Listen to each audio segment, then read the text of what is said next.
All right, here we go. The GOAT.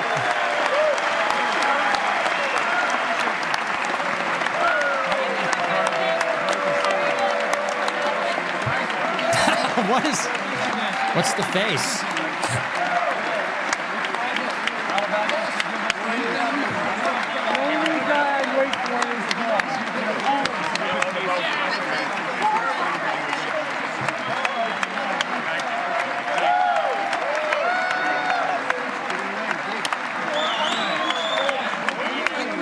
She's so stoic.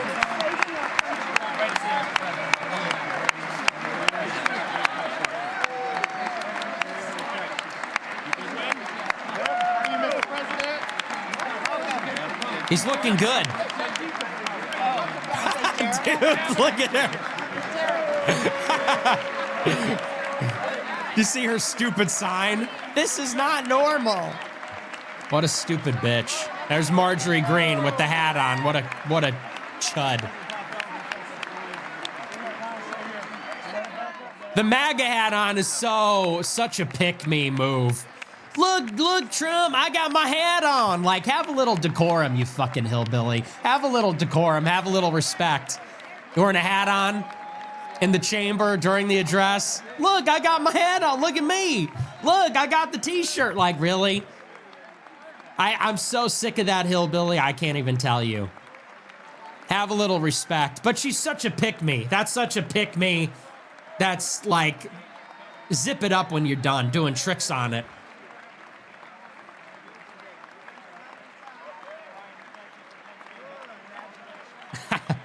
I love when they're taking pictures of him.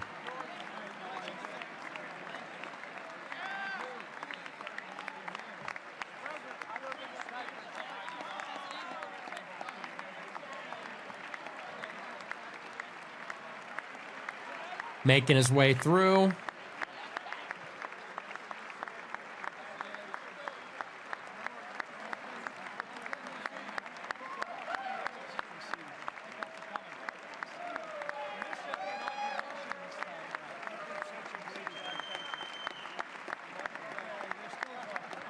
He's looking great. You got to give it to him. The guy's 100 years old, and he looks fantastic.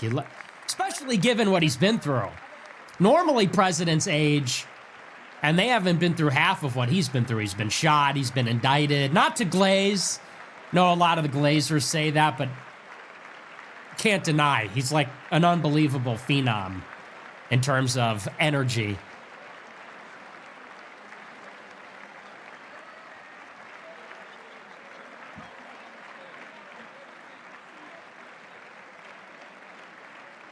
All right. Making his way through.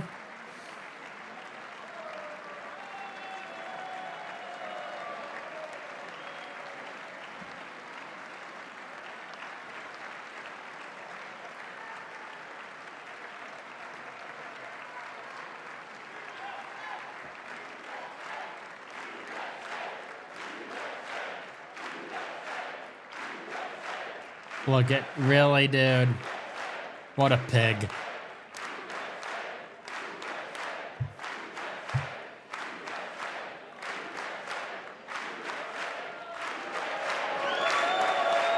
All right, here we go. Let me turn this up.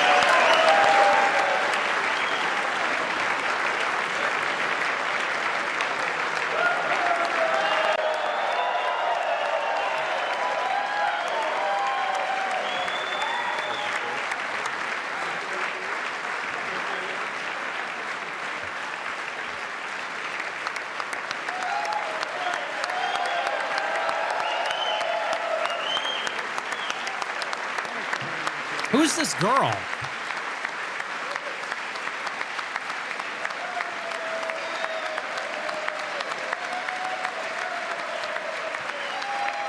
What does the pink mean? I don't even...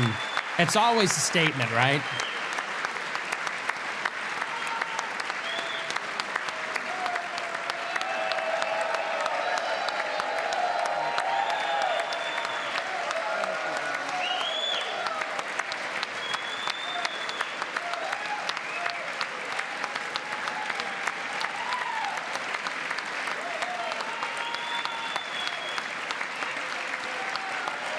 Thank you.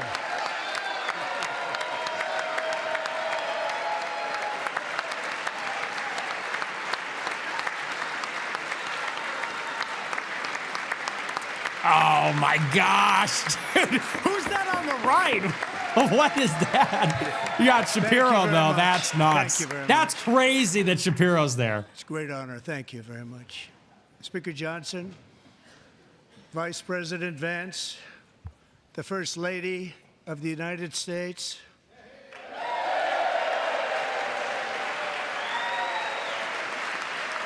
I love her aura.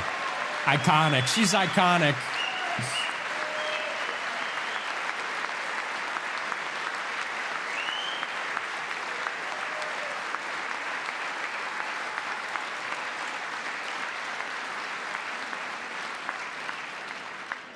members of the United States Congress, thank you very much, and to my fellow citizens, America is back. Doesn't feel back.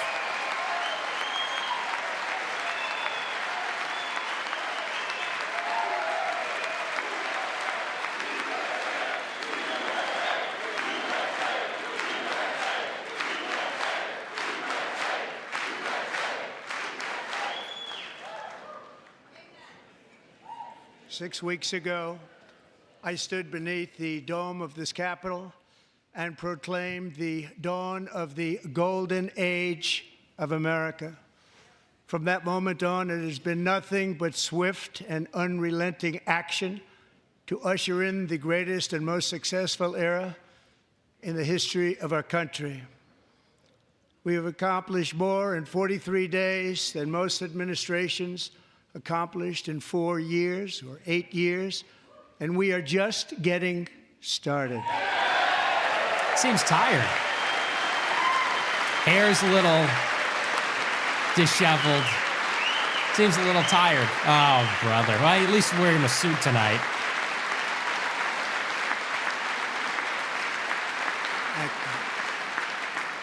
I return to this chamber tonight to report that America's momentum is back, our spirit is back, our pride is back, our confidence is back, and the American dream is surging bigger and better than ever before. Ugh, look at this ugly pig The behind American him. dream is unstoppable, and our country is on the verge of a comeback, the likes of which the world has never witnessed and perhaps will never witness again. There's never been anything like it.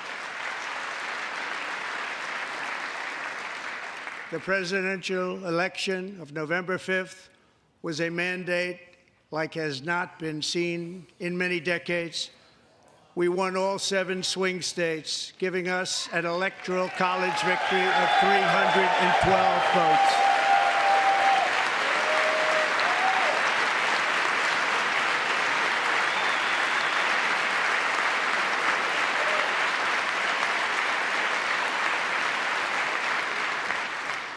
We won the popular vote by big numbers and won counties in our country.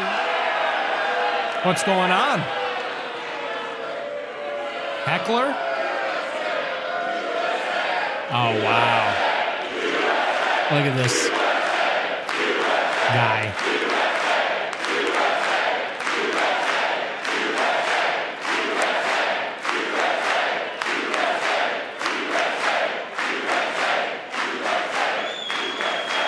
And won counties in our country, 2,700 to 525. On a map that reads almost completely red for Republican. Look at this. Now, for the first time in modern history, more Americans believe that our country is headed in the right direction than the wrong direction. In fact, it's an astonishing record, 27-point swing, the most ever.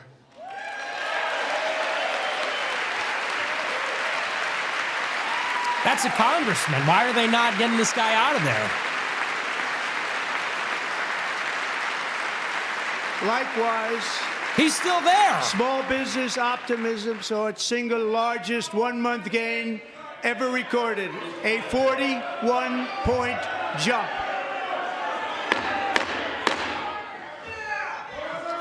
Members are directed to uphold and maintain decorum in the House and to cease any further disruptions. Get this fucker out of there.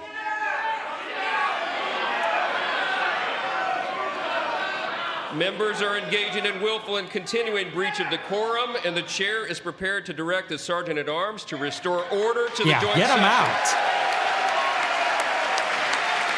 What a joke. That's so typical, isn't it? Look at this piece of shit.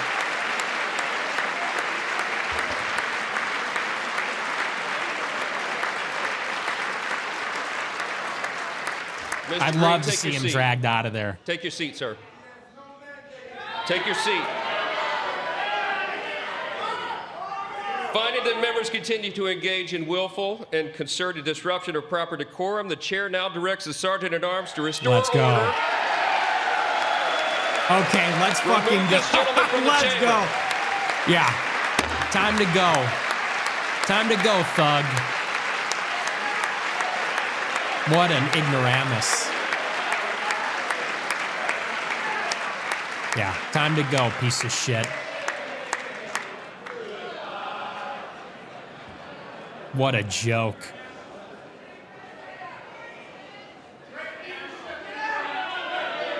Yeah, bye.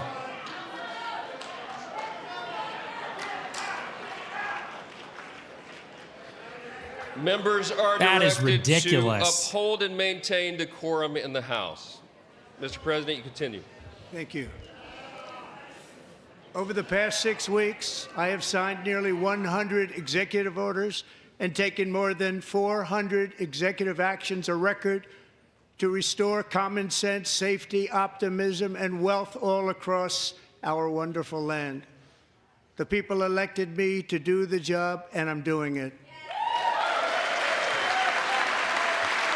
That's awesome, though. It started with the heckler getting thrown out, and he's black, too. Kind of a goated way to start, throwing out a black guy. Throwing out a black heckler.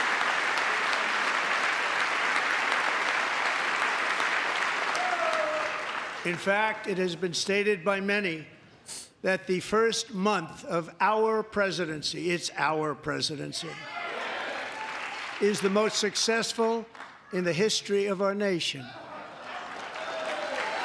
By many. He's pissed. Look at him. He's furious. Look at that. And what Dude, makes it you know even what? more impressive is that, do you know who number 2 is? George Washington. How about that? Love it. How about that? I don't know about that list, but we'll take it. Within hours of taking the oath of office, I declared a national emergency on our southern border, and I deployed the U.S. military and Border Patrol to repel the invasion of our country. And what a job they've done. As a result, illegal border crossings last month were by far the lowest ever recorded, ever. I just like predicted the whole address. Not a hard prediction, but still.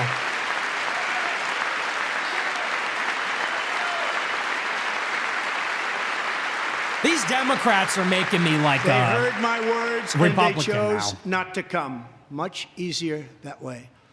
In comparison, under Joe Biden, the worst president in American history, there were hundreds of thousands of illegal crossings a month, and virtually all of them, including murderers, drug dealers, gang members, and people from mental institutions and insane asylums, were released into our country. Who would want to do that? This is my 5th such speech to Congress. And once again, I look at the Democrats in front of me, and I realize there is absolutely nothing I can say to make them happy or to make them stand or smile or applaud. Nothing I can do.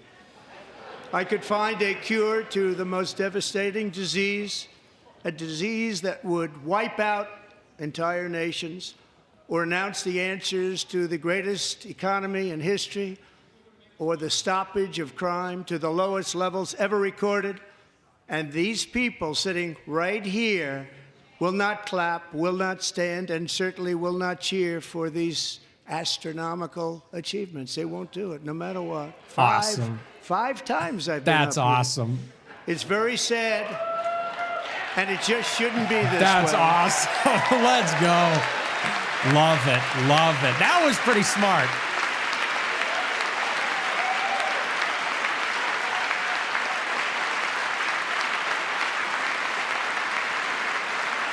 That was a great call out.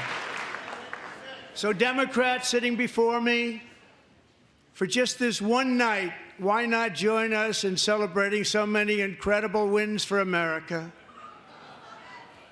For the good of our nation, let's work together and let's truly make America great again.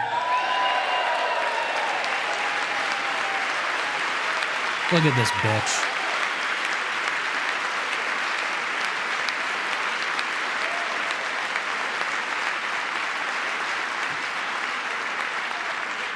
Every day, my administration is fighting to deliver the change America needs to bring a future that America deserves, and we're doing it. This is a time for big dreams and bold action. Upon taking office, I imposed an immediate freeze on all federal hiring, a freeze on all new federal regulations, and a freeze on all foreign aid. Not all. Not all. I terminated the ridiculous Green New Scam. I withdrew from the unfair Paris Climate Accord, which was costing us trillions of dollars that other countries were not paying. I withdrew from the corrupt World Health Organization.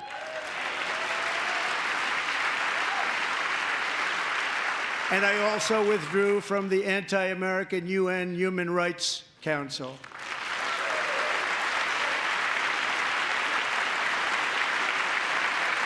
We ended all of Biden's environmental restrictions that were making our country far less safe and totally unaffordable.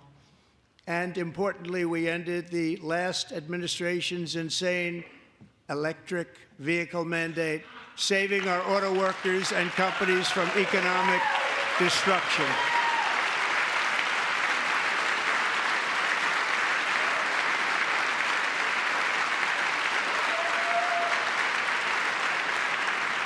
To unshackle our economy, I have directed that for every one new regulation, 10 old regulations must be eliminated, just like I did in my very successful first term.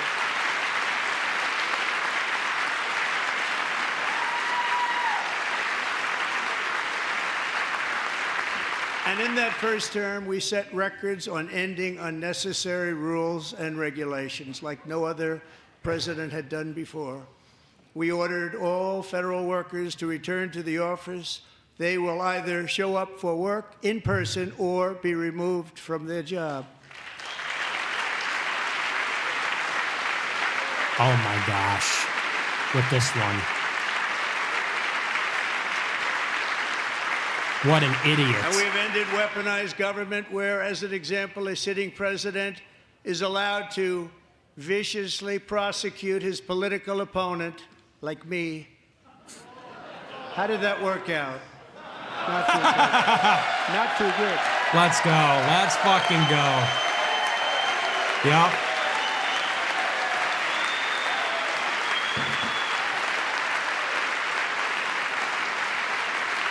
Look at these And I morons. have stopped all government censorship and brought back free speech in America. It's back.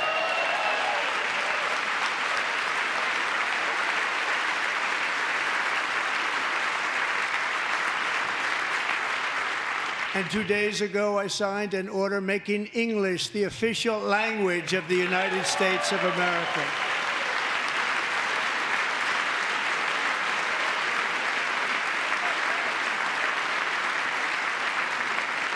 I renamed the Gulf of Mexico the Gulf of America.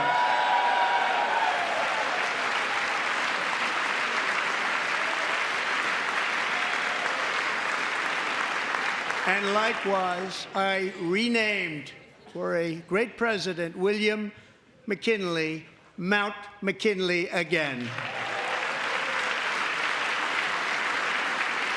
Beautiful Alaska. We love Alaska. We've ended the tyranny of so-called diversity, equity, and inclusion policies all across the entire federal government and indeed the private sector and our military. Oh my gosh. And our country will be woke no longer.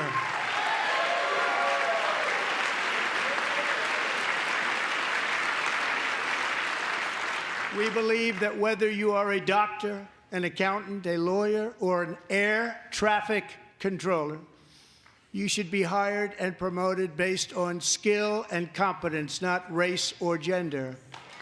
Very important. Look at this nut job. You can see it in her eyes. She's crazy. You should be hired based on merit. And the Supreme Court, in a brave and very powerful decision, has allowed us to very do so. powerful. Thank you very much. A very powerful decision. We have removed the poison of critical race theory from our public schools, and I signed an order making it the official policy of the United States government that there are only two genders, male and female.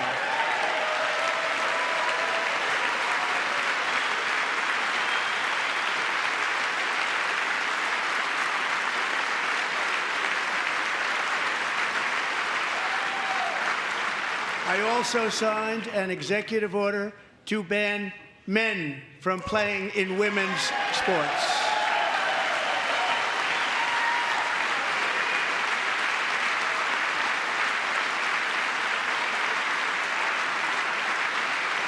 Look at this. Look at this.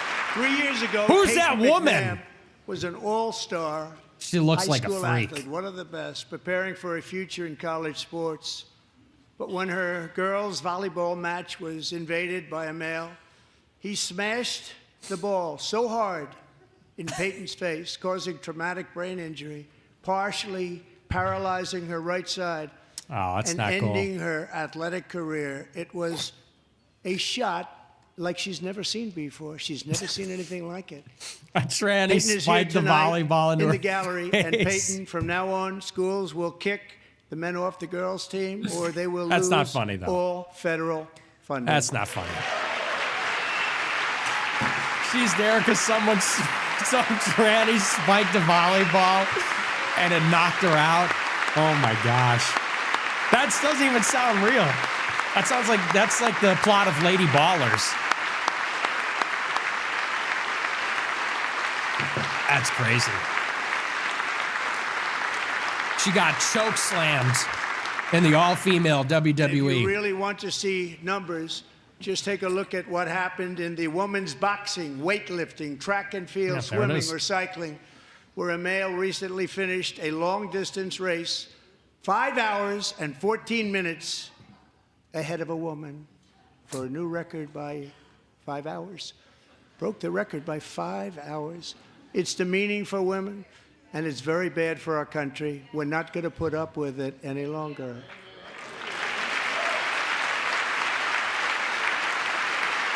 Why does she look like that?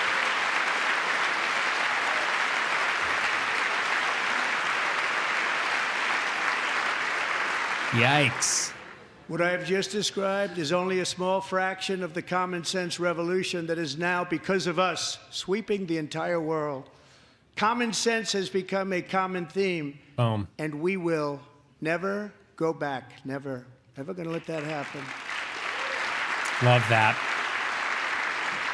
Among my very highest priorities is to rescue our economy and get dramatic and immediate relief to working families. As you know, we inherited from the last administration an economic catastrophe and an inflation nightmare. Their policies drove up energy prices, pushed up grocery costs, and drove the necessities of life out of reach for millions and millions of Americans. They've never had anything like it. We suffered the worst inflation in 48 years, but perhaps even in the history of our country. They're not sure. As president, I'm fighting every day to reverse this damage and make America affordable again.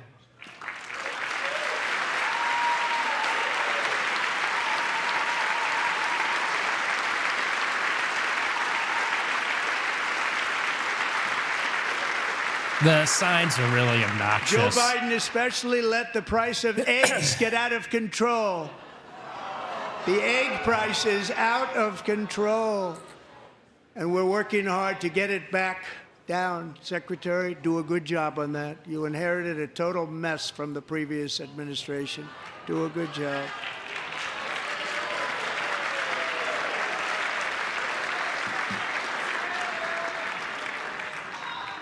A major focus of our fight to defeat inflation is rapidly reducing the cost of energy. The previous administration cut the number of new oil and gas leases by 95%, slowed pipeline construction to a halt, and closed more than 100 power plants. We are opening up many of those power plants right now.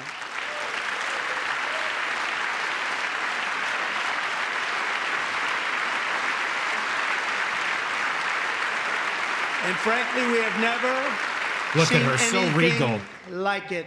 That's why on my first day in office, I declared a national energy emergency. As you've heard me say many times, we have more liquid gold under our feet than any nation on earth, and by far. And now I fully authorize the most talented team ever assembled to go and get it. It's called Drill, Baby, Drill.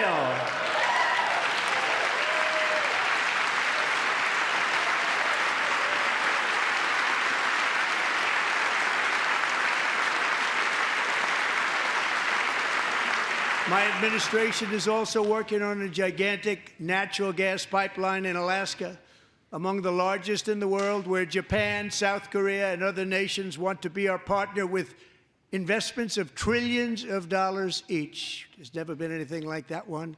It will be truly spectacular. It's all set to go. The permitting is gotten. And later this week, I will also take historic action to dramatically expand production of critical minerals and rare earths here in the USA.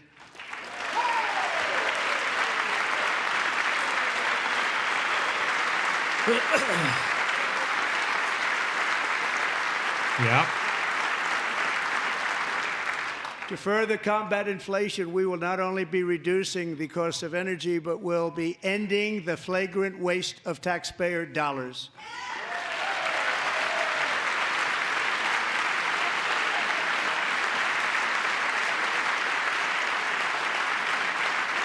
And to that end, I have created the brand new Department of Government Efficiency, GOGE. Perhaps you've heard of it. Perhaps. Did he say Doge?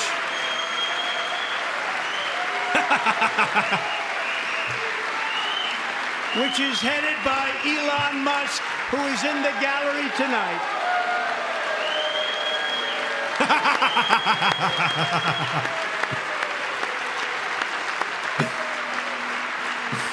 He is really funny. Look at this bitch. Oh my gosh. Thank you, Elon. He makes me laugh, even though he didn't need this. He didn't need this. even though we disagree on some Thank you things. very much. We appreciate it. Everybody here, even this side, appreciates it, I believe. Love the bait. Love the They rage just don't want bait. to admit that.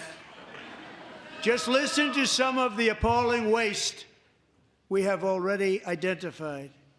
$22 billion from HHS to provide free housing and cars for illegal aliens. $45 million for diversity, equity, and inclusion scholarships in Burma. $40 million to improve the social and economic inclusion of sedentary migrants. Nobody knows what that is. $8 million to promote LGBTQI+ in the African nation of Lesotho, which nobody has ever heard of. $60 million for indigenous peoples and Afro-Colombian empowerment America. in Central America. $60 million. We don't know who you are. $8 million for making mice transgender. This is real. $32 million This is like for a boomer slop, left-wing though. propaganda Guilty operation pleasure. in Moldova.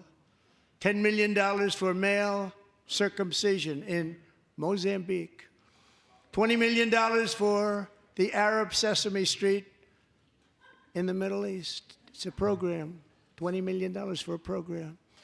$1.9 billion to recently created Decarbonization of Homes Committee, headed up, and we know she's involved. Just at the last moment, the money was passed over by a woman named Stacey Abrams. Have you ever heard of her? A $3.5 million consulting contract for lavish fish monitoring. $1.5 million for voter confidence in Liberia. All right. It's dragging $14 million for social cohesion in Mali. $59 million for illegal alien hotel rooms in New York City. He's a real estate developer. He's done very well. $250,000 to increase vegan local climate action innovation in Zambia. $42 million for social and behavior change in Uganda. $14 million for improving public procurement in Serbia. $47 million for improving learning outcomes in Asia. Asia's doing very well with learning. We know what we're doing. We should use it ourselves. And $101 million for DEI contracts at the Department of Education, the most ever paid, nothing even like it. Under the Trump administration, all of these scams, and they're far worse, but I didn't think it was appropriate to talk about them. They're so bad. Many more have been found out and exposed and swiftly terminated by a group of very intelligent, mostly young people, headed up by Elon, and we appreciate it. We found hundreds of billions of dollars of fraud.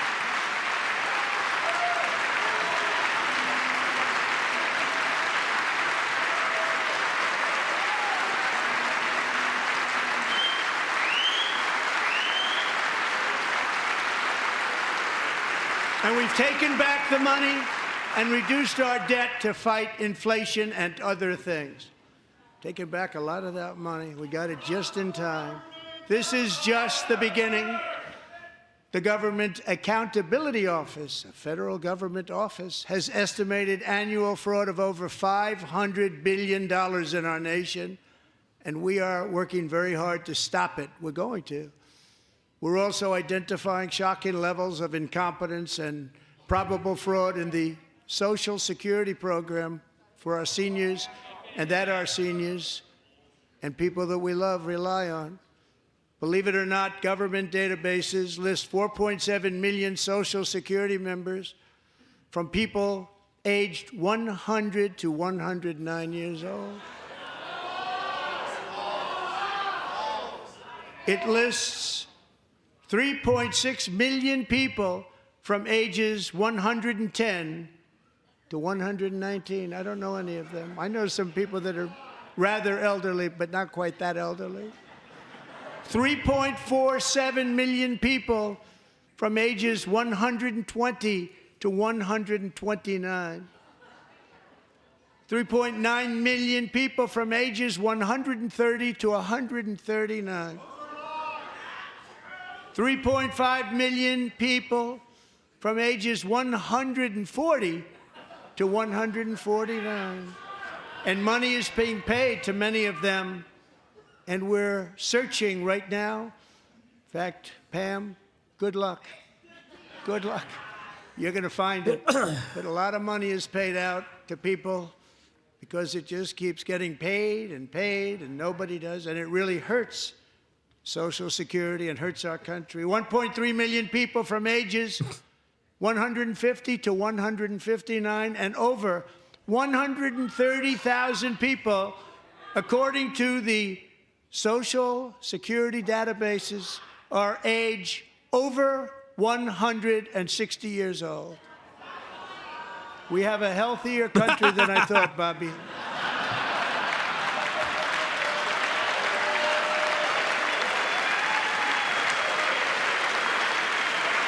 Man, this speech sucks.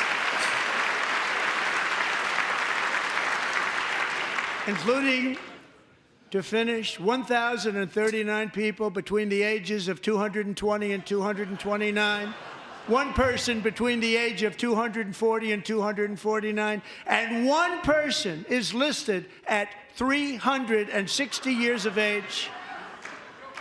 More than 100 years older than our country. But we're going to find out where that money's going, and it's not going to be pretty. By slashing all of the fraud, waste, and theft we can find, we will defeat inflation, bring down mortgage rates, lower car payments and grocery prices, protect our seniors, and put more money in the pockets of American families.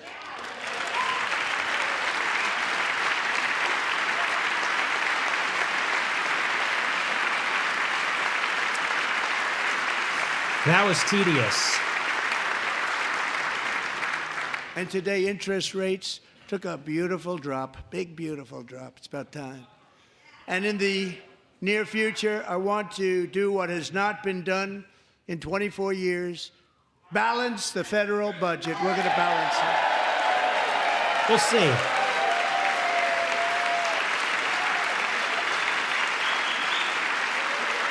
I'm skeptical.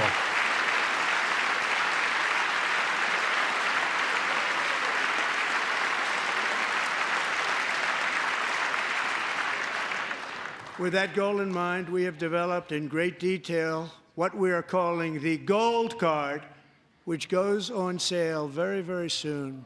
For $5 million, we will allow the most successful job-creating people from all over the world to buy a path to U.S. citizenship. It's like the green card, but better and more sophisticated. And these people will have to pay tax in our country. They won't have to pay tax from where they came. The money that they've made, you wouldn't want to do that, but they have to pay tax, create jobs.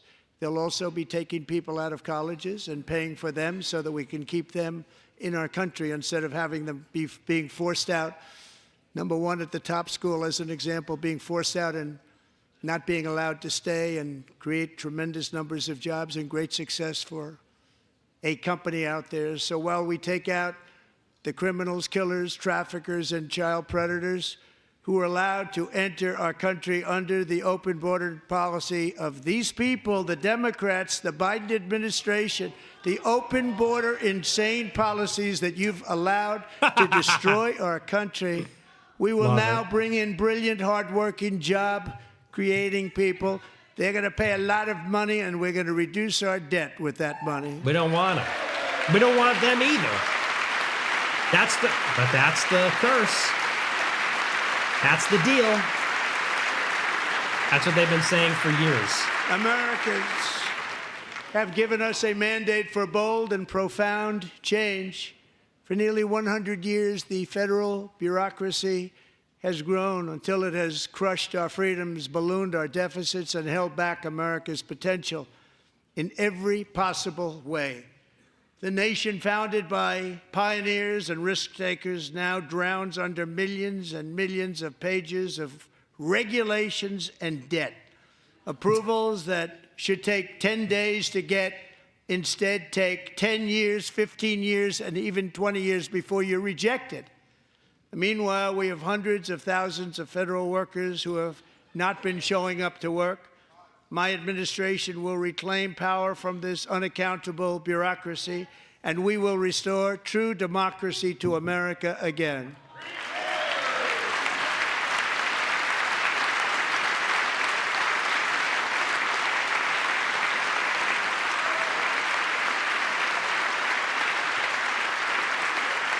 And any federal bureaucrat who resists this change will be removed from office immediately. Because we are draining the swamp. It's very simple. And the days of rule by unelected bureaucrats are over. Oh, they're laughing because Elon.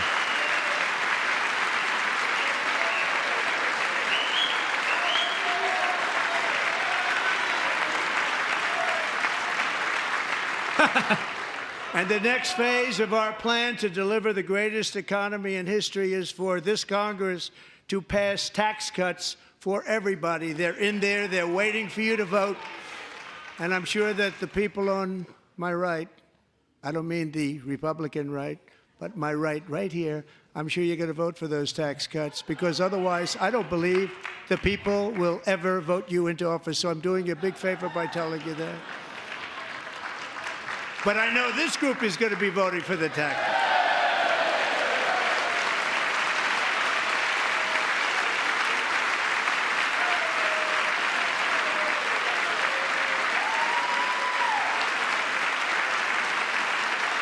Thank you.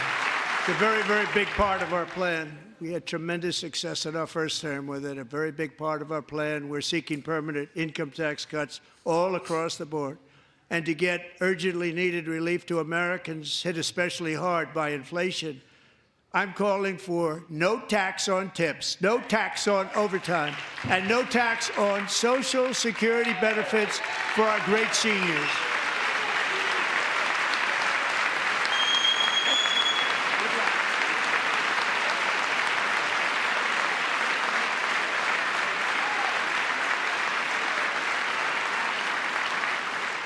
Whiteboard. And I also want to make interest payments on car loans tax deductible, but only if the car is made in America.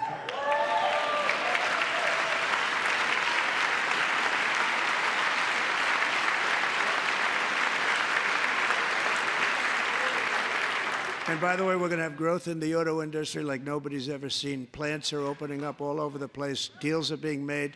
Never seen. That's a combination of the election win and tariffs. It's a beautiful word, isn't it? That, along with our other policies, will allow our auto industry to absolutely boom. It's going to boom. Spoke to the majors today, all three, the top people, and they're so excited. In fact, already numerous car companies have announced that they will be building massive automobile plants in America, with Honda just announcing a new plant in Indiana, one of the largest anywhere in the world.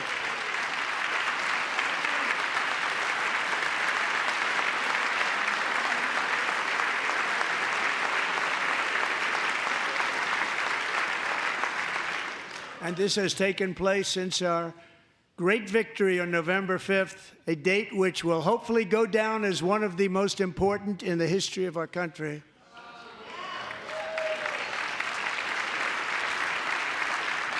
In addition, as part of our tax cuts, we want to cut taxes on domestic production and all manufacturing. And just as we did before, we will provide 100% expensing. It will be retroactive to January 20th, 2025. And it was one of the main reasons why our tax cuts were so successful in our first term, giving us the most successful economy in the history of our country. First term. We had a great first term.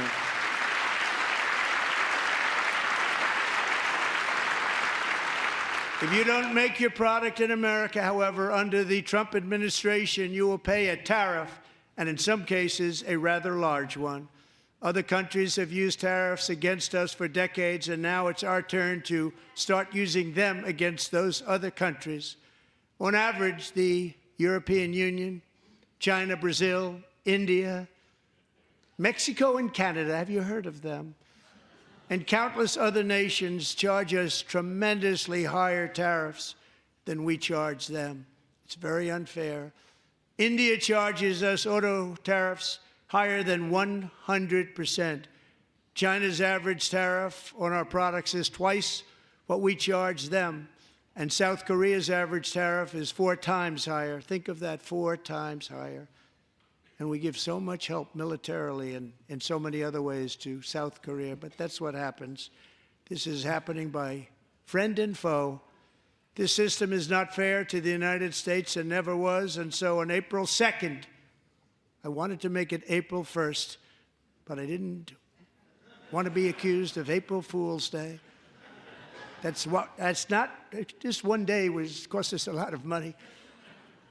But we're going to do it in April. I'm a very superstitious person. April 2nd, reciprocal tariffs kick in. And whatever they tariff us, other countries, we will tariff them. That's reciprocal, back and forth. Whatever they tax us, we will tax them. If they do non-monetary tariffs to keep us out of their market, then we will do non-monetary barriers to keep them out of our market. There's a lot of that, too. They don't even allow us in their market. We will take in trillions and trillions of dollars and create jobs like we have never seen before. I did it with China, and I did it with others, and the Biden administration couldn't do anything about it because there was so much money they couldn't do anything about it. We have been ripped off for decades by nearly every country on earth, and we will not let that happen any longer. It's good.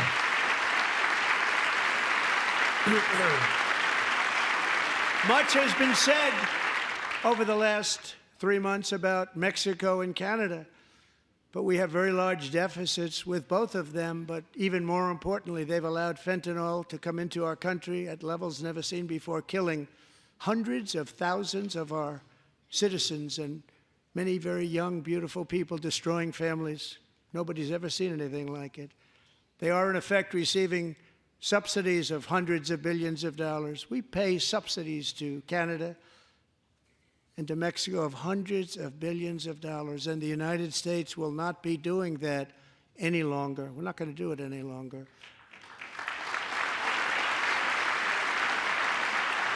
Thanks to our America First policies we're putting into place, we have had $1.7 trillion of new investment in America in just the past few weeks. The combination of the election and our economic policies that people of SoftBank, one of the most brilliant anywhere in the world, announced a $200 billion investment. OpenAI and Oracle, Larry Ellison, announced $500 billion investment, which they wouldn't have done if Kamala had won. Apple announced $500 billion investment. Tim Cook called me. He said, I cannot spend it fast enough. It's going to be much higher than that, I believe. They'll be building their plants here instead of in China.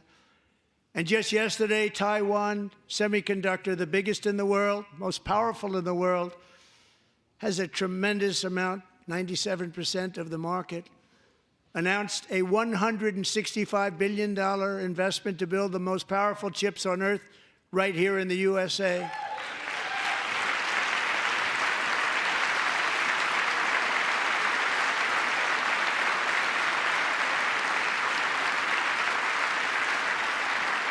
And we're not giving them any money. Your CHIPS Act is a horrible, horrible thing. We give hundreds of billions of dollars, and it doesn't mean a thing. They take our money and they don't spend it. All that meant to them, we're giving them no money. All that was important to them was they didn't want to pay the tariffs, so they came and they're building, and many other companies are coming. We don't have to give them money. We just want to protect our businesses and our people. And they will come because they won't have to pay tariffs if they build in America. So it's very amazing. You should get rid of the CHIP Act, and whatever's left over, Mr. Speaker, you should use it to reduce debt or any other reason you want to. Okay. Interesting freestyle.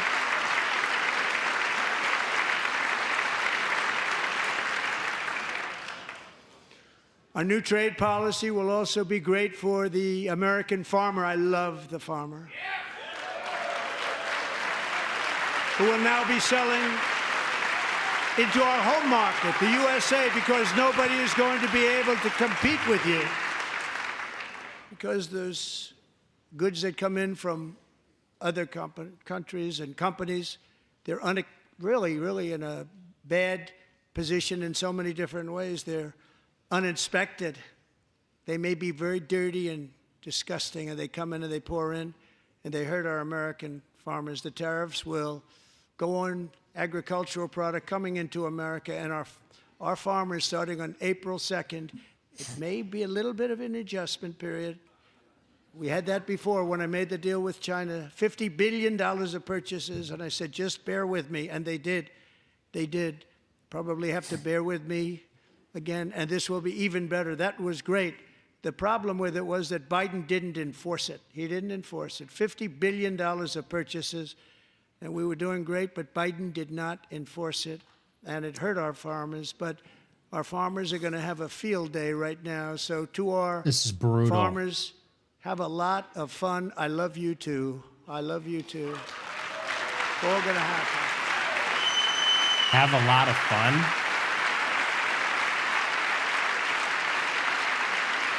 And I have also imposed a 25% tariff on foreign That's aluminum, me. copper, lumber, and steel. I'm because sleeping. I'm if we don't sleeping. have, as an example, steel This is and exhausting. lots of other things, we don't have a military, and frankly, we just won't have a country very long.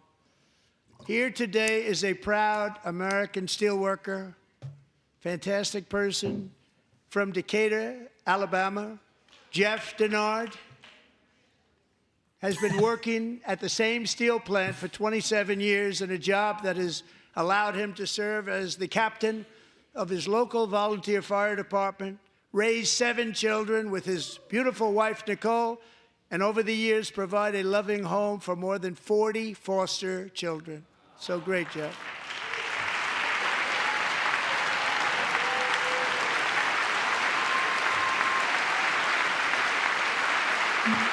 Thank you, Jeff. Thank you, Jeff.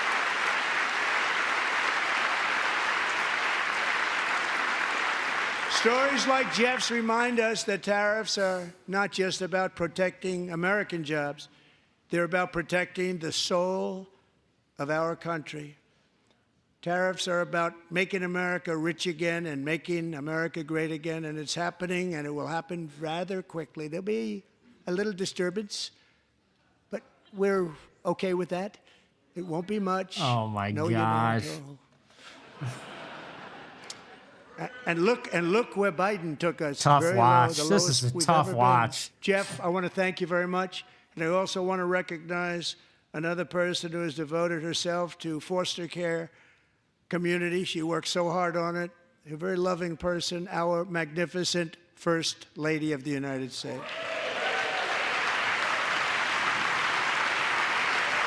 All right.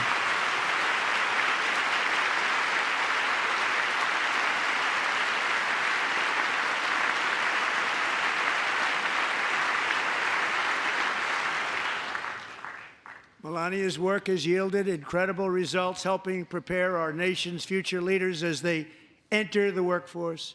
Our First Lady is joined by 2 impressive young women, very impressive.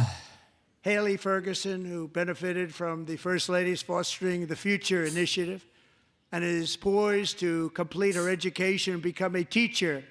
And Elliston Berry, who became a victim of an illicit deepfake image produced by a peer.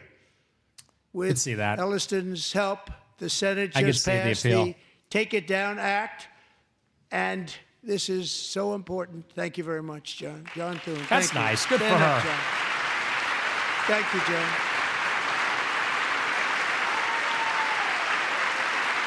Thank you all very much.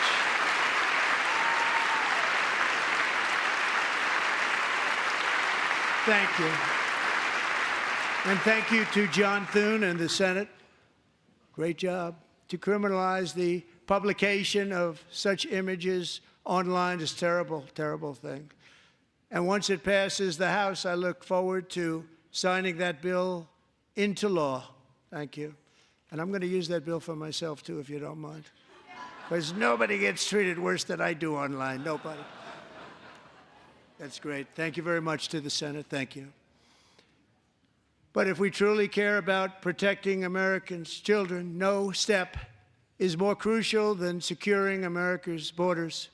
Over the past 4 years, 21 million people poured into the United States. Many of them were murderers, human traffickers, gang members, and other criminals from the streets of dangerous cities all throughout the world.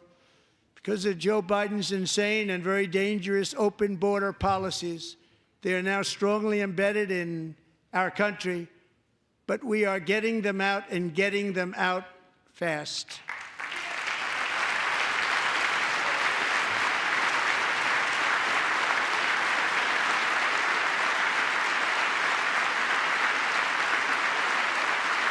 And I want to thank Tom Homan and Christy. I want to thank you and Paul of Border Patrol. I want to thank you. What a job they've all done, everybody. Border Patrol, ICE, law enforcement in general is incredible. We have to take care of our law enforcement. Have to.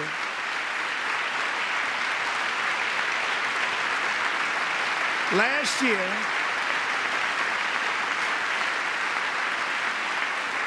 a brilliant 22-year-old nursing student named Laken Riley, the best in her class, admired by everybody, went out for a jog on the campus of the University of Georgia. That morning, Laken was viciously attacked, assaulted, beaten, brutalized, and horrifically murdered. Laken was stolen from us by a savage illegal alien gang member who was arrested while trespassing across Biden's open southern border and then set loose into the United States under the heartless policies of that failed administration. It was indeed a failed administration. He had then been arrested and released in a Democrat-run sanctuary city, a disaster, before ending the life of this beautiful young angel. With us this evening are Laken's beloved mother, Allison, and her sister, Lauren.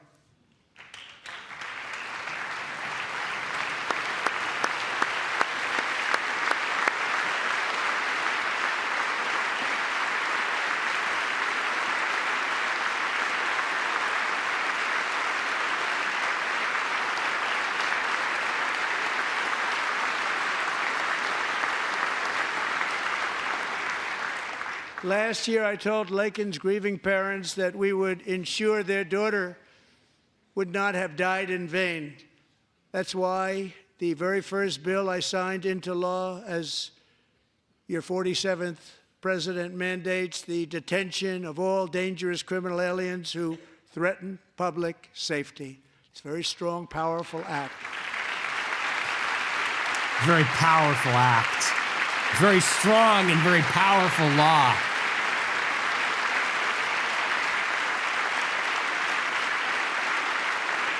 It's called the Laken-Riley Act. So Allison and Lauren, America will never, ever forget our beautiful Laken Hope Riley.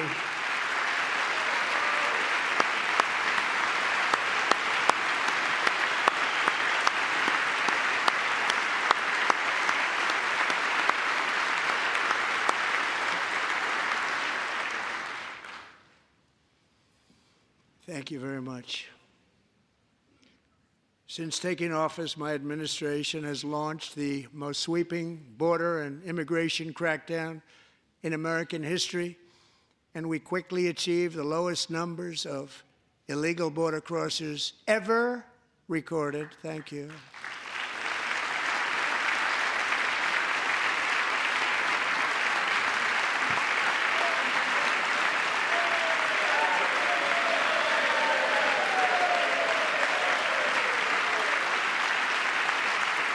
The media and our friends in the Democrat Party kept saying we needed new legislation, we must have legislation to secure the border.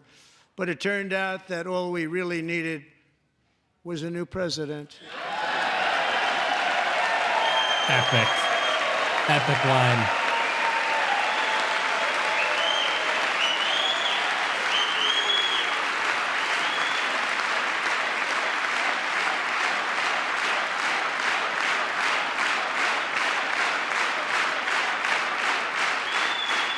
Thank you.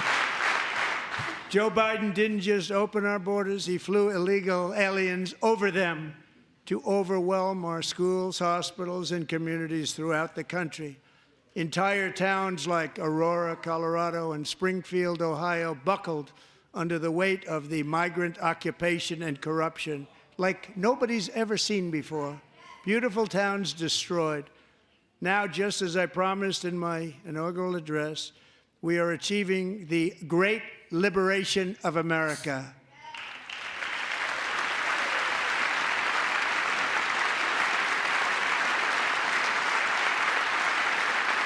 But there still is much work to be done. Here tonight is a woman I have gotten to know, Alexis Nungari from Houston. Wonderful woman. Last June, Alexis's 12-year-old daughter, her precious Jocelyn, walked to a nearby convenience store. She was kidnapped, tied up, assaulted for 2 hours under a bridge, and horrifically murdered. Arrested and charged with this heinous crime are 2 illegal alien monsters from Venezuela, released into America by the last administration through their ridiculous open border. The death of this beautiful 12-year-old girl and the agony of her mother and family touched our entire nation greatly. Alexis, I promised we would always remember your daughter, your magnificent daughter, and earlier tonight, I signed an order keeping my word to you. One thing I have learned about Jocelyn is that she loved animals so much. She loved nature. Across Galveston Bay, from where Jocelyn lived in Houston, you will find a magnificent national wildlife refuge.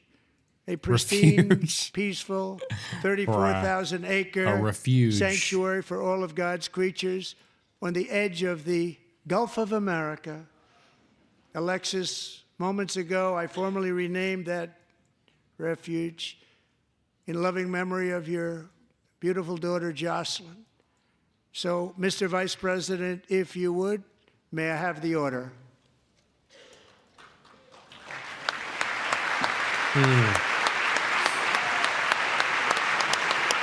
It's a nice moment.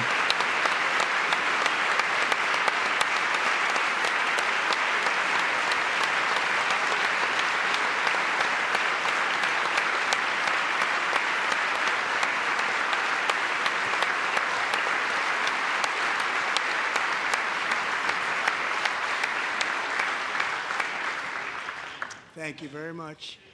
All 3 savages charged with Jocelyn and Lakin's murders were members of the Venezuelan prison gang, the toughest gang, they say, in the world, known as Tren de Aragua.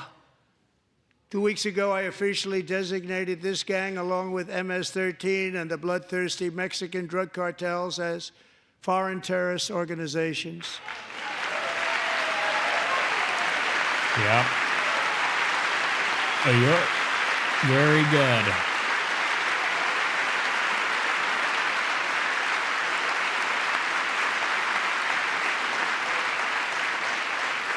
They are now officially in the same category as ISIS, and that's not good for them.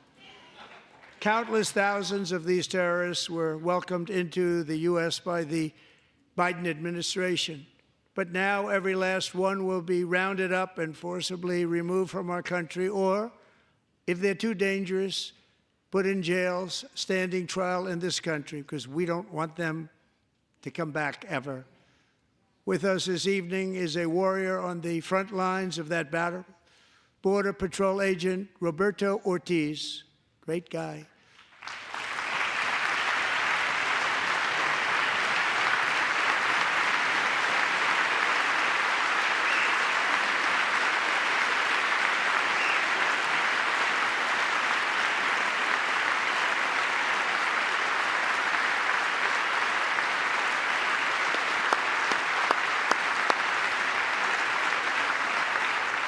In January, Roberto and another agent were patrolling by the Rio Grande near an area known as Cartel Island. Doesn't sound too nice to me. When heavily armed gunmen started shooting at them. Roberto saw that his partner was totally exposed, at great danger, and he leapt into action, returning fire and providing crucial seconds for his fellow agent to seek safety, just barely. I have some of the prints of that event, and it was not good. Agent Ortiz, we salute you for your great courage and for your line of fire that you took and for the bravery that you showed. We honor you, and we will always honor you. Thank you, Roberto, very much.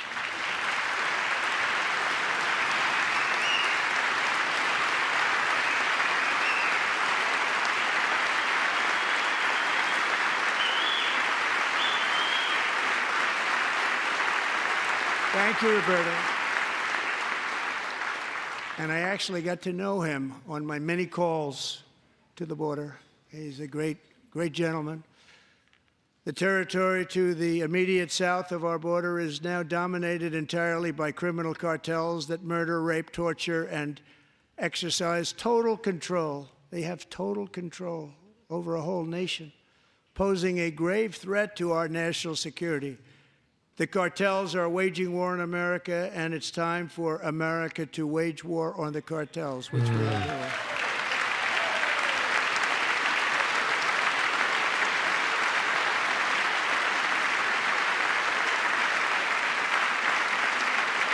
Five nights ago, Mexican authorities, because of our tariff policies being imposed on them, think of this, handed over to us 29 of the biggest cartel leaders in their country. That has never happened before. They want to make us happy.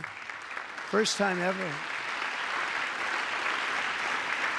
But we need Mexico and Canada to do much more than they've done, and they have to stop the fentanyl and drugs pouring into the USA. They're going to stop it.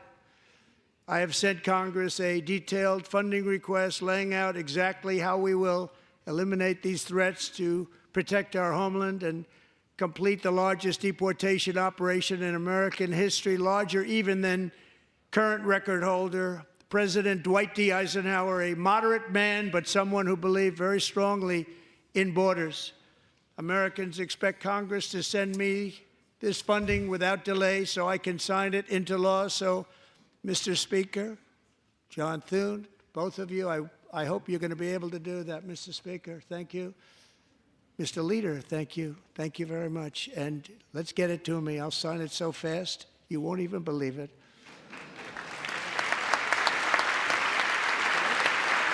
I can't anymore. I just can't.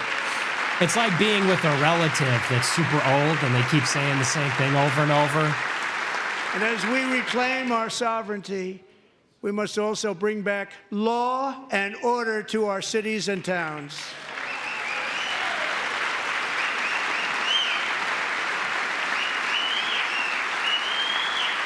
In recent years, our justice system has been turned upside down by radical left lunatics. Many jurisdictions virtually ceased enforcing the law against dangerous repeat offenders while weaponizing law enforcement against political opponents like me. My administration has acted swiftly and decisively to restore fair, equal, and impartial justice under the constitutional rule of law, starting at the FBI and the DOJ. Pam, good luck. Cash, wherever you may be, good luck. Good luck. Pam Bondi, good luck. So important. Going to do a great job. Cash, thank you. Thank you, Cash.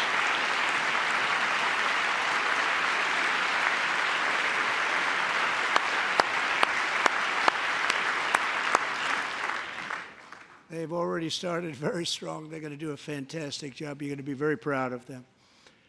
We're also once again giving our police officers the support, protection, and respect they so dearly deserve. They have to get it. They have such a hard, dangerous job, but we're going to make it less dangerous. The problem is the bad guys don't respect the law, but they're starting to respect it, and they soon will respect it. This also includes our great fire departments throughout the country. Our firemen and women are unbelievable people, and we'll never forget It's them. these like verbal tics. And I just besides that, they can't. voted for me in record It's numbers. so hard I to have no listen to choice. for hours.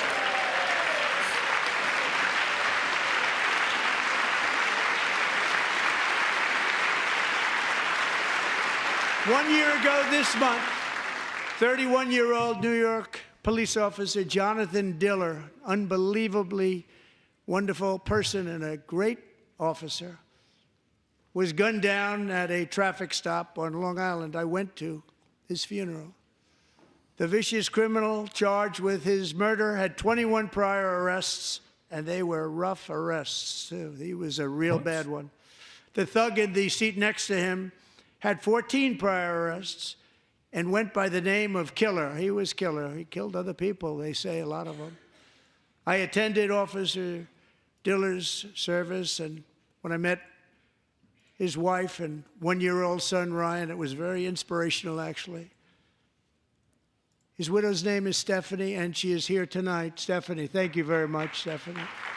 Thank you very much.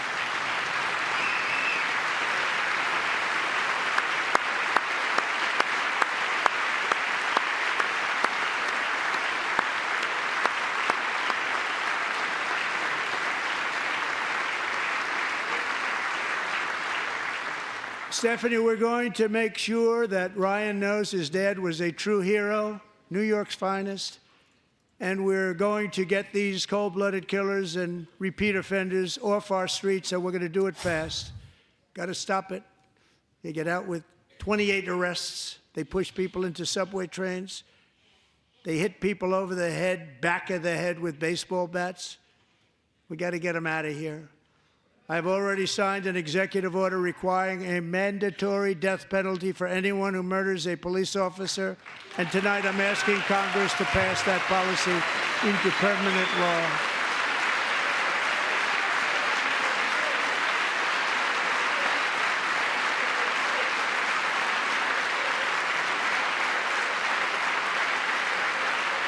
I'm also asking for a new crime bill getting tough on repeat offenders while enhancing protections for America's police officers so they can do their jobs without fear of their lives being totally destroyed. They don't want to be killed. We're not going to let them be killed. Joining us in the gallery tonight is a young man who truly loves our police. His name is DJ Daniel. He is 13 years old, and he has always dreamed of becoming a police officer.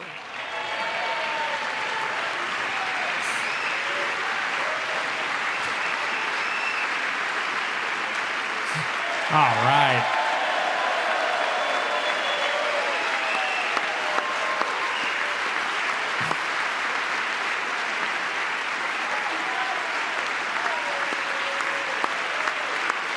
So what is that, like half black, half Mexican?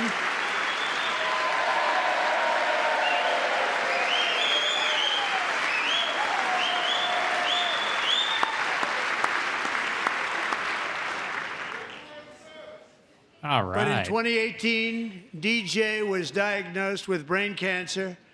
The doctors gave him 5 months at most to live. That was more than 6 years ago.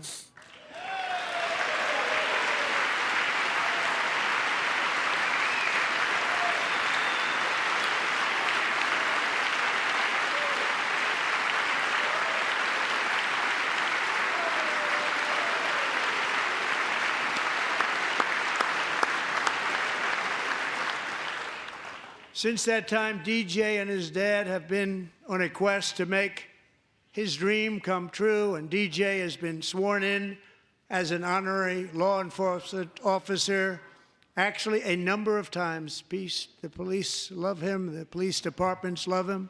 And tonight, DJ, we're going to do you the biggest honor of them all. I am asking our new Secret Service Director, Sean Curran, to officially make you an agent of the United States Secret Service. That's cute.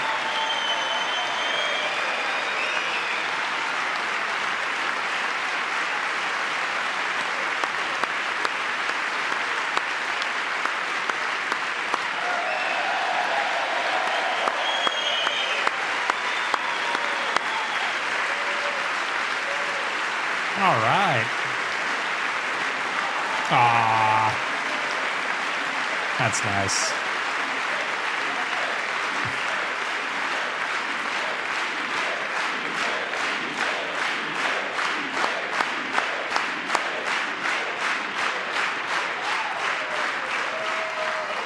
Thank you, DJ.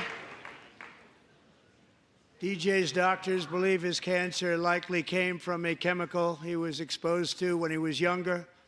Since 1975, rates of child cancer have increased by more than 40%. Reversing this trend is one of the top priorities for our new presidential commission to make America healthy again, chaired by our new Secretary of Health and Human Services, Robert F. Kennedy, Jr.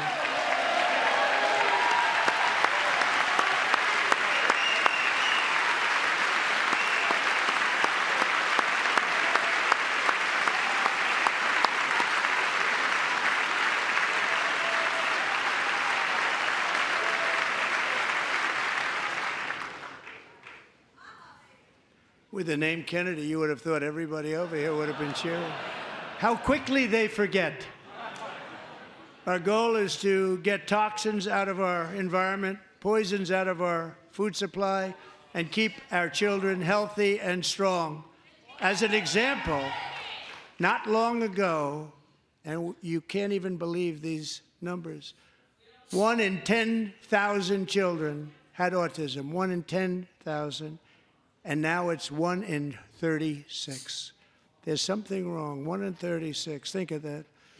So we're going to find out what it is, and there's nobody better than Bobby and all of the people that are working with you. You have the best to figure out what is going on.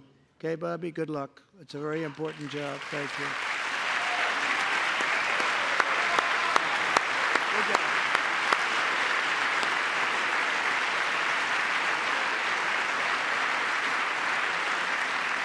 Thank you. My administration is also working to protect our children from toxic ideologies in our schools. A few years ago, January Littlejohn and her husband discovered that their daughter's school had secretly socially transitioned their 13-year-old little girl. Teachers and administrators conspired to deceive January and her husband while encouraging her daughter to use a new name and pronouns. They, them pronoun, actually, all without telling January, who is here tonight and is now a courageous advocate against this form of child abuse. January, thank you. Thank you. Thank you very much.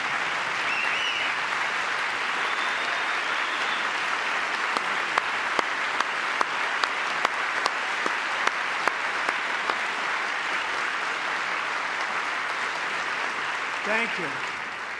Stories like this are why, shortly after taking office, I signed an executive order banning public schools from indoctrinating our children with transgender ideology.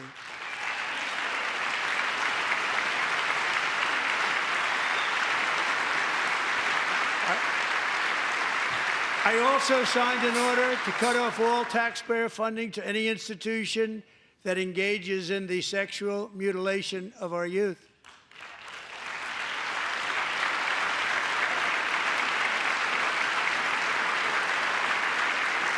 And now I want Congress to pass a bill permanently banning and criminalizing sex changes on children and forever ending the lie that any child is trapped in the wrong body. This is a big lie.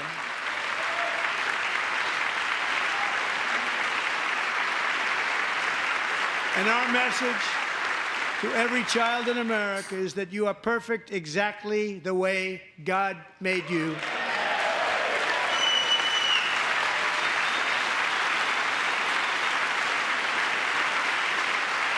It's a good message. Because we're getting wokeness out of our schools and out of our military, and it's already out, and it's out of our society. We don't want it. Wokeness is trouble. Wokeness is bad. It's gone. It's gone. And we feel so much better for it, don't we? Don't we feel better? Our service members won't be activists and ideologues. They will be fighters and warriors. They will fight for our country. And Pete, congratulations.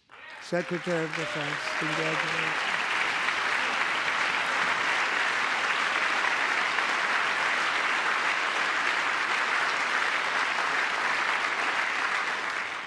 And he's not big into the woke movement, I can tell you. I know him well. I am pleased to report that in January, the U.S. Army had its single best recruiting month in 15 years, and that all armed services are having among the best recruiting results ever in the history of our services.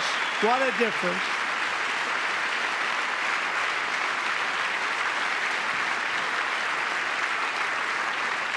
And you know, it was just a few months ago where the results were exactly the opposite. We couldn't recruit anywhere. We couldn't recruit. Now we're having the best results just about that we've ever had. What a tremendous turnaround. It's really a beautiful thing to see. People love our country again. It's very simple. They love our country, and they love being in our military again. So it's a great thing, and thank you very much. Great job. Thank you.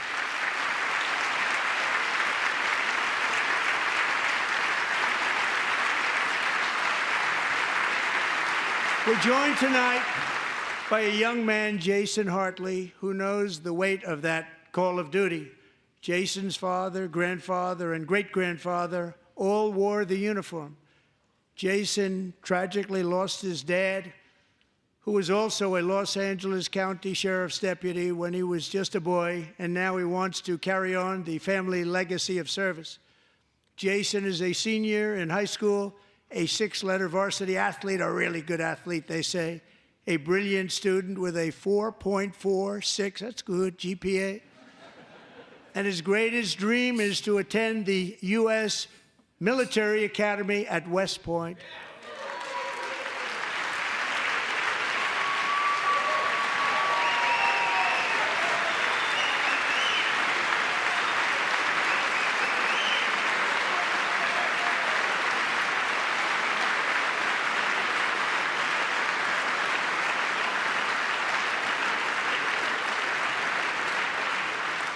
And Jason, that's a very big deal getting in. That's a hard one to get into. But I'm pleased to inform you that your application has been accepted. You will soon be joining the Corps of Cadets.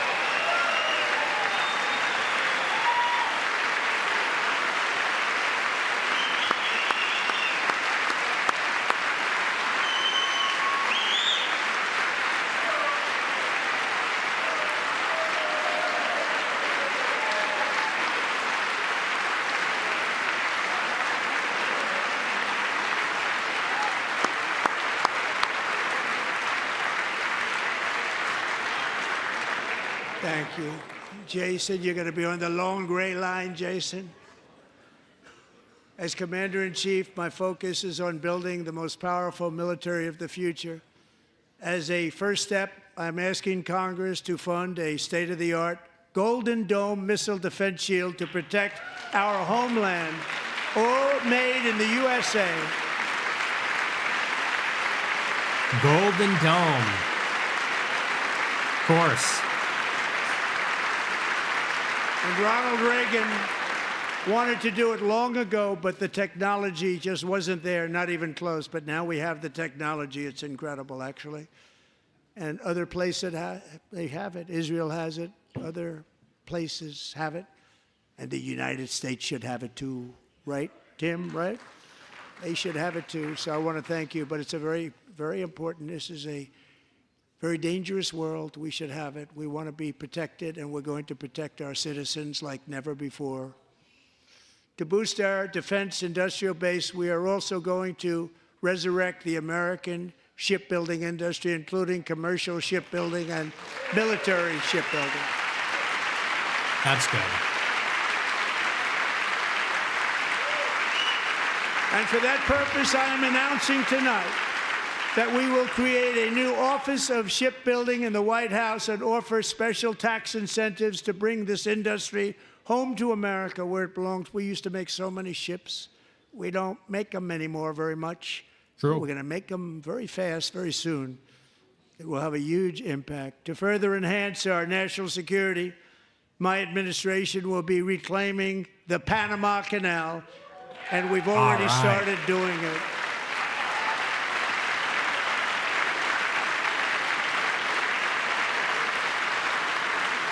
Just today, a large American company announced they are buying both ports around the Panama Canal and lots of other things. I like how he says it's a large American company. A couple of other canals. The Panama Canal was built by Americans for Americans, not for others. But others could use it. But it was built at tremendous cost of American blood and treasure. 38,000 workers died building the Panama Canal. They died of malaria. They died of snake bites and mosquitoes. Not a nice place to work. They paid them very highly to go there, knowing there was a 25% chance that they would die. The most expensive project also that was ever built in our country's history, if you bring it up to modern day costs. It was given away by the Carter administration for $1. But that agreement has been violated very severely. We didn't give it to China. We gave it to Panama, and we're taking it back. We're taking it back.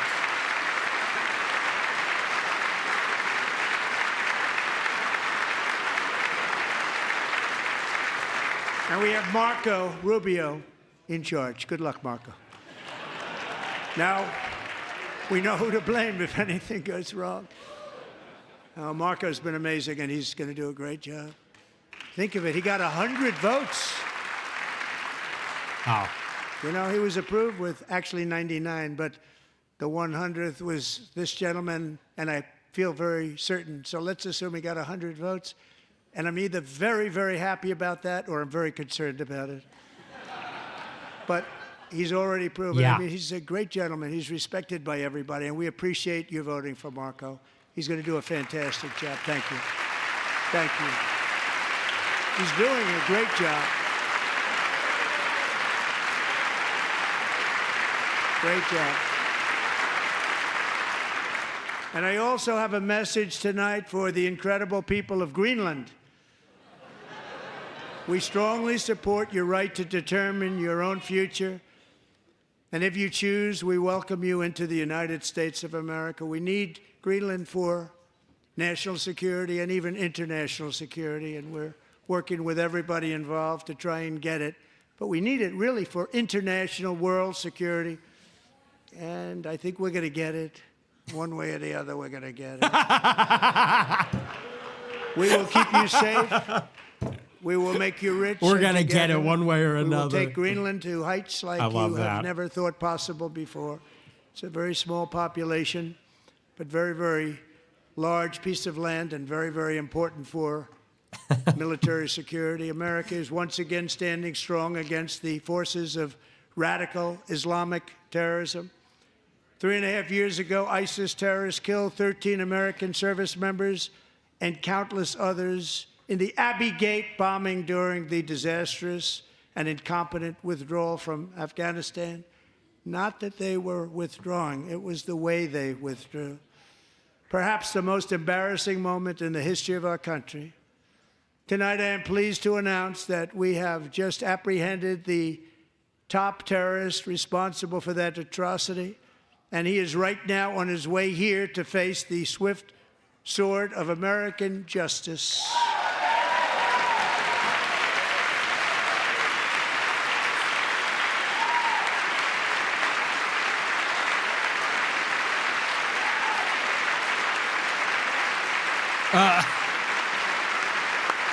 Look at these idiots.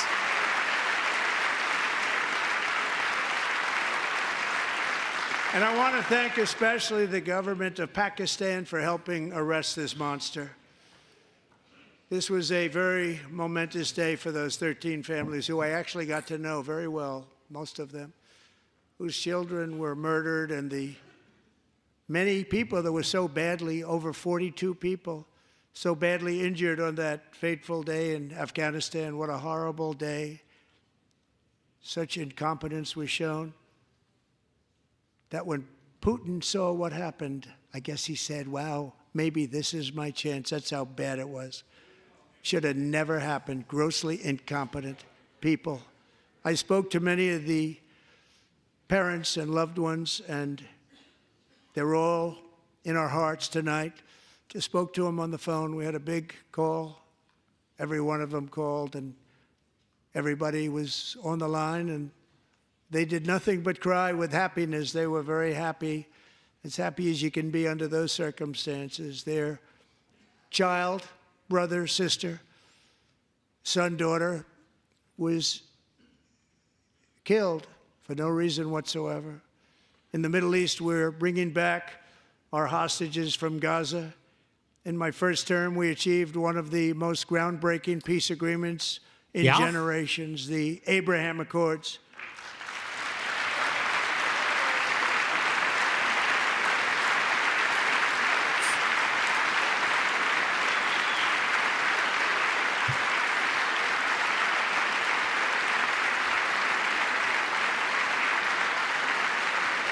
And now we're going to build on that foundation to create a more peaceful and prosperous future for the entire region. A lot of things are happening in the Middle East. People have been talking about that so much lately with everything going on with Ukraine and Russia.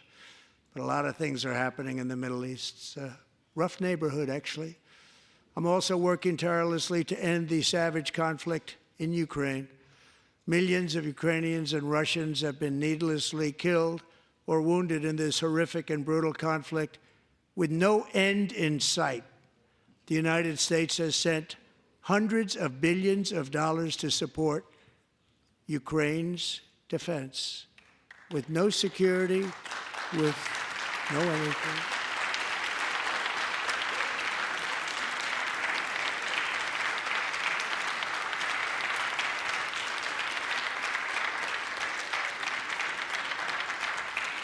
Do you want to keep it going for another 5 years? Yeah, you would say Pocahontas says yes. Mogged, fucking mogged.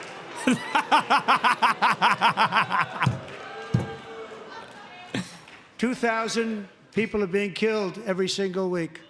More than that. Love it. They're Russian young people. They're Ukrainian young people. They're not Americans. But I want it to stop. Meanwhile, Europe has sadly spent more money buying Russian oil and gas than they have spent on defending Ukraine, by far. Think of that. They've spent more buying Russian oil and gas than they have defending. And we've spent perhaps $350 billion, like taking candy from a baby. That's what happened. And they've spent $100 billion. What a difference that is. And we have an ocean separating us, and they don't. But we're getting along very well with them, and lots of good things are happening. Biden has authorized more money in this fight than Europe has spent, by billions and billions of dollars. It's hard to believe that they wouldn't have stopped it and said at some point, come on, let's equalize. You got to be equal to us. But that didn't happen. Earlier today, I received an important letter from President Zelensky of Ukraine. The letter reads, Ukraine is ready to come to the negotiating table as soon as possible to bring lasting peace closer. Nobody wants peace more than the Ukrainians, he said. My team and I stand ready to work under President Trump's strong leadership to get a peace that lasts. We do really value how much America has done to help Ukraine maintain its sovereignty and independence. Regarding the agreement on minerals and security, Ukraine is ready to sign it at any time that is convenient for you. I appreciate that he sent this letter, just got it a little while ago. Simultaneously, we've had serious discussions with Russia and have received strong signals that they are ready for peace. Wouldn't that be beautiful? Wouldn't that be beautiful?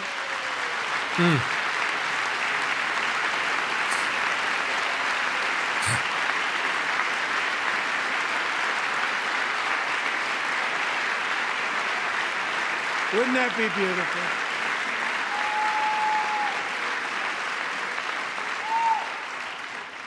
It's time to stop this madness. It's time to halt the killing. It's time to end this senseless war. If you want to end wars, you have to talk to both sides. Nearly 4 years ago, amid rising tensions, a history teacher named Mark Fogel was detained in Russia and sentenced to 14 years in a penal colony. Rough stuff. The previous administration barely lifted a finger to help him. They knew he was innocent, but they had no idea where to begin. But last summer, I promised his 95-year-old mother, Malphine, that we would bring her boy safely back home. After 22 days in office, I did just that, and they are here tonight.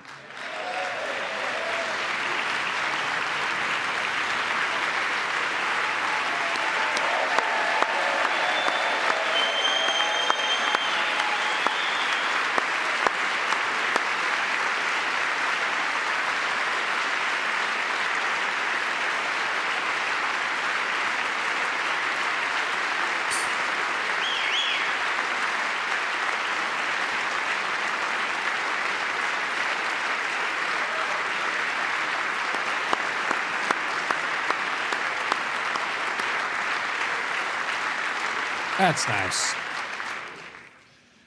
To Mark and his great mom, we are delighted to have you safe and sound and with us. As fate would have it, Mark Fogel was born in a small rural town in Butler, Pennsylvania. Have you heard of it? Where his mother has lived for the past 78 years. I just happened to go there last July 13th for a rally. That was not pleasant. And that is where I met his beautiful mom right before I walked onto that stage. And I told her I would not forget what she said about her son. And I never did I? Never forgot.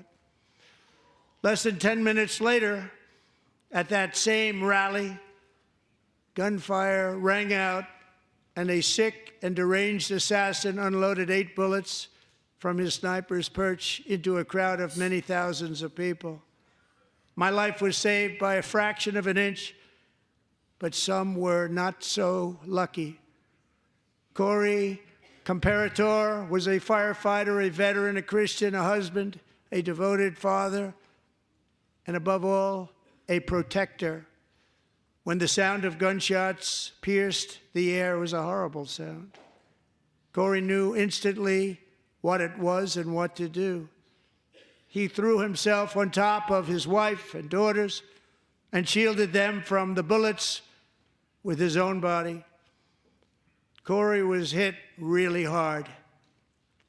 You know the story from there. He sacrificed his life to save theirs. 2 others, very fine people, were also seriously hit. But thankfully, with the help of 2 great country doctors, we thought they were gone and they were saved. So those doctors had great talent.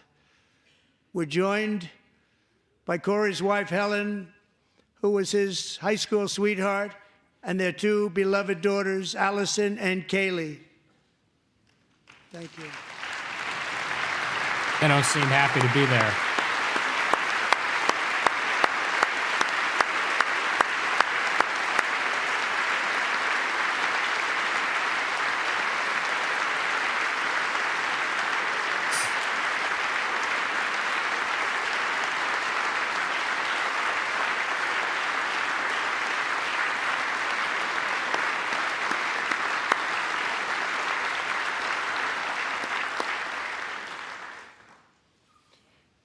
To Helen, Allison, and Kaylee, Corey is looking down on his 3 beautiful ladies right now, and he is cheering you on. He loves you. He is cheering you on.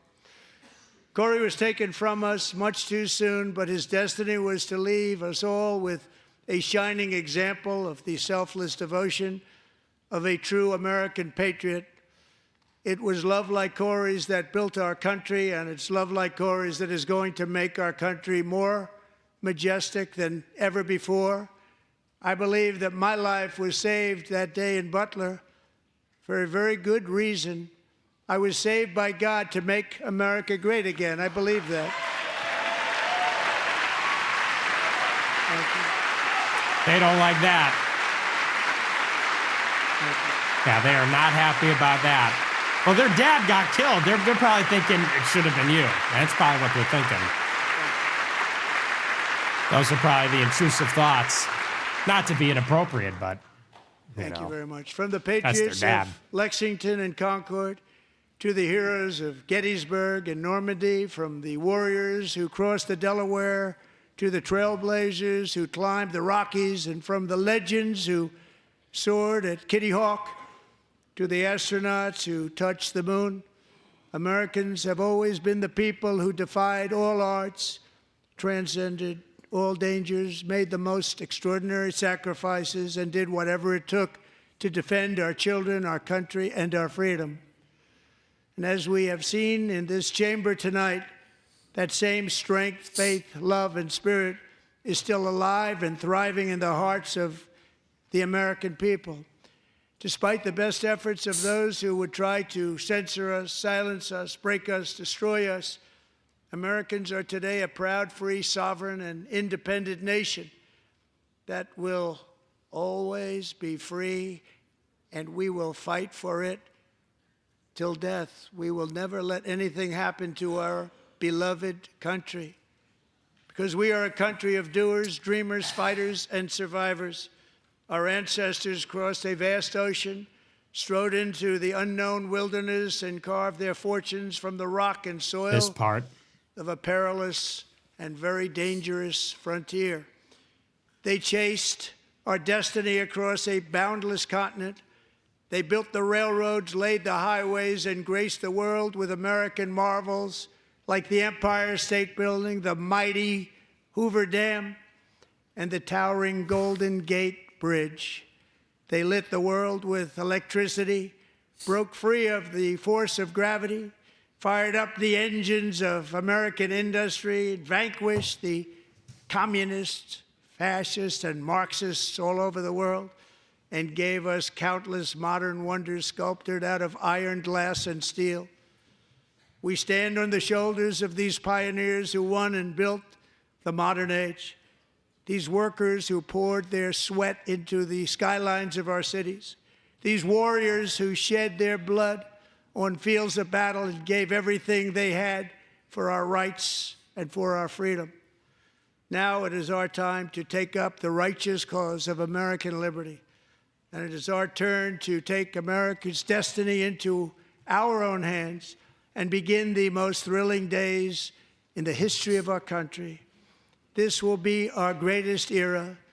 With God's help, over the next 4 years, we are going to lead this nation even higher, and we are going to forge the freest, most advanced, most dynamic, and most dominant civilization ever to exist on the face of this earth.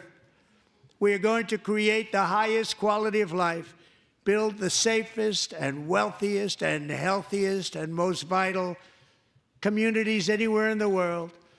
We are going to conquer the vast frontiers of science, and we are going to lead humanity into space and plant the American flag on the planet Mars and even far beyond.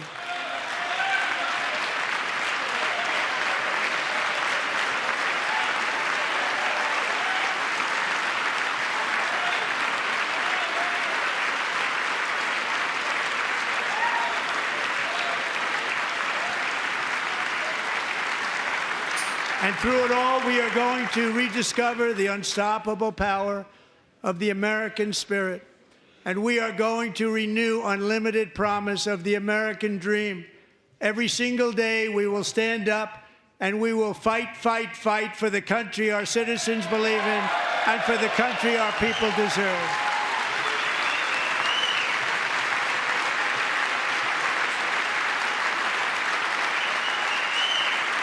Oh, brother. Fight, fight, fight. Yeah. I know what that's from. Call back.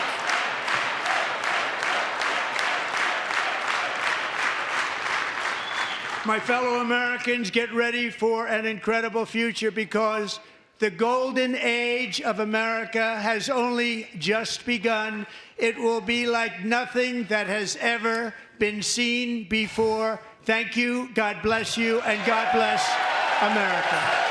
All right.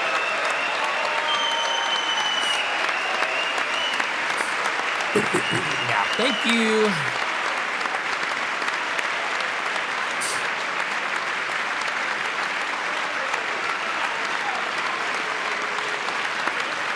All right. Long speech. Long speech.